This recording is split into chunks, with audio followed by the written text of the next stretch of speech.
Asawa ni Rufa May Quinto na si Trevor Magallanes, kinumpirmang hiwalay na sila at ongoing na ang divorce.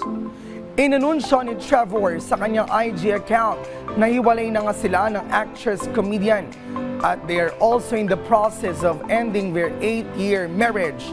Say niya sa kanyang post, quote-unquote, "I want to make myself clear that Rufa May and I are in the process of divorce."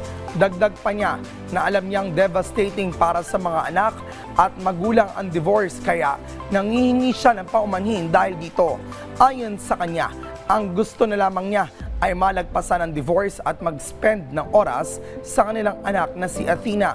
Matatandaang umingay ang usap-usapang hiwalay na ang dalawa nang mag-post si Trevor ng screenshots ng usapan nila ni Rufa May kung saan mababasang tila sila ay nasa isang argumento.